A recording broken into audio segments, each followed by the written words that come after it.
महात्मा फुले की जयंती पर प्रधानमंत्री मंच पर खड़े होकर ये कहते हैं कि महात्मा फुले का हमारे सामाजिक जीवन में बहुत ही बड़ा योगदान रहा है। महात्मा फुले के साथ साथ उनकी पत्नी ज्योतिबा फुले ने समाज के लिए कुछ ऐसा करने का निर्णय लिया जो शायद कोई और नहीं कर सकता था। महात्मा फुले इतिहास के वो व्यक्ति हैं जिनके बारे में खुद महात्मा गांधी ये कहते हैं कि मैं तो महात्मा कुछ लोगों के लिए हूँ, लेकिन असली महात्मा तो फुले हैं।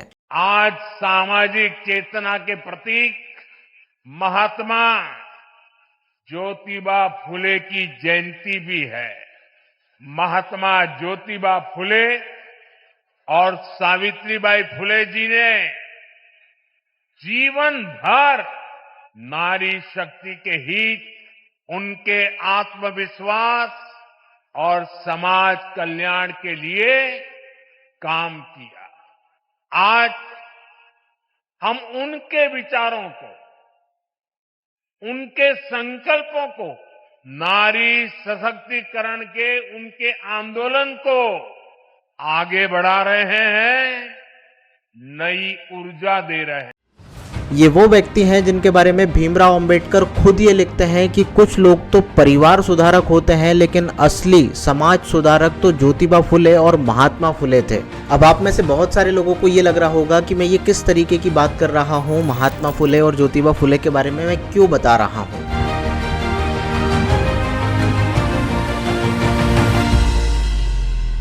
देखिए, 11 अप्रैल को महात्मा फुले और ज्योतिबा फुले की एक ऐसी मूवी आने वाली थी जिसके बारे में उनके जीवन के उस पहलू को दर्शाया गया है जिसके बारे में बहुत कम लोग जानते हैं। और इस मूवी का नाम है फुले। और जैसे ही इसका ट्रेलर लॉन्च होता है तो बहुत सारे लोगों को दिक्कतें होने लगती हैं।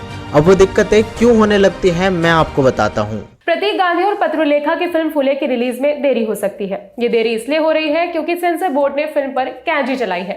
रिपोर्ट है कि बोर्ड ने फिल्म में जाति के संदर्भों को हटाने या फिर बदलने की मांग की है। ये खबर पहले ही आ गई थी, लेकिन अब इस मुद्दे पर बॉलीवुड निर्देशक अनुराग कश्यप ने अपनी प्रतिक्रिया दी है।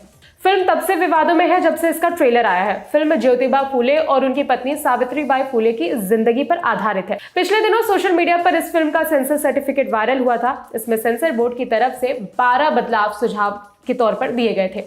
देखिए, यदि हम इतिहास के पन्ने पलटकर देखेंगे तो वहां से हमें ये पता चलेगा कि 11 अप्रैल 1827 ये वो दिन था जब महाराष्ट्र के सतारा जिले में ज्योतिबा फुले का जन्म होता है। शुरू से ही माली जाति के होने के कारण ज्योतिराव गोविंदराव फुले ने जातिगत भेदभाव को झेला और इसी जातिगत भेदभाव को झेलते झेलते उनकी शादी होती है सावित्रीबाई फुले से। समय की मार को झेलते झेलते दोनों पति पत्नियों ने 1848 में समाज को सुधारने का एक निर्णय लिया। अब वो निर्णय क्या था कि भारत का पहला बालिका विद्यालय खोला गया। सावित्रीबाई फुले यहाँ पर प्रथम शिक्षिका बनी। उस समय समाज के उच्च वर्ग के ठेकेदारों ने इसका कड़ा विरोध किया। उच्च वर्ग आप समझ जाइए, मैं नाम किसी का नहीं लूंगा। क्या आपको पता है, उन्हें अलग अलग तरीके से धमकियां दी गई और सावित्रीबाई फुले जब पढ़ाने के लिए जाती थी तो उन पर कीचड़ फेंका जाता था, उन पर गोबर फेंका जाता था और इतना ही नहीं, पत्थरों से मारा भी जाता था। एक समय ऐसा आया कि सावित्रीबाई फुले जब पढ़ाने के लिए बालिका विद्यालय जाती थी तो 2 साड़ियां लेकर जाती थी।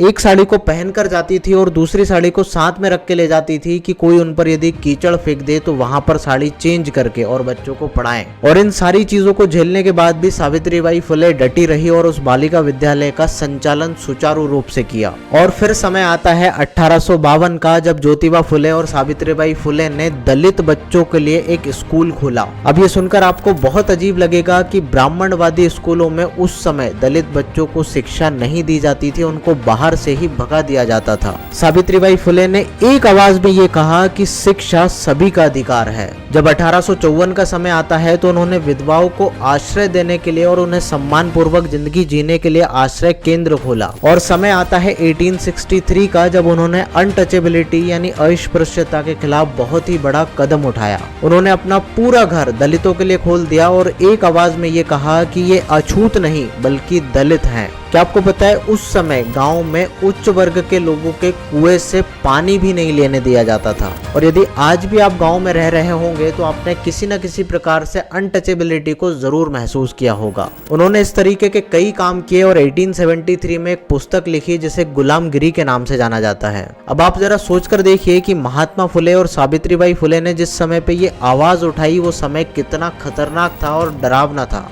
वो एक ऐसा समय था जब उच्च वर्ग के लोगों के सामने दलित वर्ग चप्पल पहन के निकल नहीं सकता था। उस समय सावित्रीबाई फुले और ज्योतिबा फुले ने आवाज उठाई। शिक्षा के क्षेत्र के साथ साथ सामाजिक संगठन और महिला सशक्तिकरण को इतना बढ़ावा दिया जिसकी कल्पना उस समय नहीं की जा सकती थी। लेकिन आज 11 अप्रैल को जब फुले मूवी रिलीज होने जा रही थी तब उसी टाइप के कुछ उच्च वर्ग के लोगों को उसका ट्रेलर पसंद नहीं आया। ट्रेलर में क्या चीजें थी वो जरा आप देखने की कोशिश करिए कि जब सावित्रीबाई फुले वहां से निकलती हैं तो कुछ ब्राह्मण वर्ग के लोग उन पर कीचड़ डालते हैं या बच्चे उन पर कीचड़ डालते हैं और उन्हीं उच्च वर्ग के लोगों का कहना आज ये है कि हमारी छवि को धूमिल किया जा रहा है। ऐसा कुछ था ही नहीं। देखिए, जब हम इतिहास के पन्ने पलटकर देखेंगे तो वहां से हमें कई इतिहासकार के ऐसे आर्टिकल्स और कई बुक्स ऐसी मिल जाएगी जिसमें महात्मा फुले और सावित्रीबाई फुले के बारे में ये चीजें हुई थी ये बताया गया है। अब मैं ये नहीं कह रहा हूँ कि उस समय के सभी ब्राह्मण खराब थे। उस समय कुछ लोग अच्छे भी थे जिन्होंने महात्मा फुले और ज्योतिबा फुले को सपोर्ट भी किया है। लेकिन जरा आप सोचने की कोशिश कीजिए कि उसी वर्ग के कुछ लोगों ने महात्मा फुले और सावित्रीबाई फुले को परेशान भी किया है। जैसे हमने छावा, केरला स्टोरी और द कश्मीर फाइल्स को देखा है कि उसमें हमने सच्चाई को जाना है, वैसे ही हम इस फुले मूवी में उस सच्चाई को जानना चाहते थे। लेकिन कुछ लोगों की शिकायत के बाद सीबीएसई ने इस मूवी में तकरीबन 12 बदलाव किए हैं। अब देखते हैं कि 25 अप्रैल को इस मूवी में कितनी सच्चाई को सामने लाया गया है। 25 अप्रैल को ये मूवी रिलीज होने वाली है और ये कोई मूवी का प्रमोशन नहीं बल्कि हमारा एक गौरवशाली इतिहास है या कुछ लोग ऐसे हैं जिनके बारे में हम नहीं जानते। या तो आप मूवी देख के जान लीजिए या आप उनकी किताबें या अलग अलग सोर्सेज से उनके बारे में जानने की कोशिश जरूर कीजिए। लेकिन आपको ऐसे लोगों के बारे में जरूर जानना चाहिए। यदि आपको ये वीडियो पसंद आया है तो इस वीडियो को शेयर जरूर कीजिएगा। चैनल को सब्सक्राइब करके बेल आइकन जरूर दबाइएगा ताकि आगे की सभी वीडियोस के अपडेट आपको मिलते रहें। मिलते हैं अगले वीडियो में, तब तक के लिए धन्यवाद, शुक्रिया।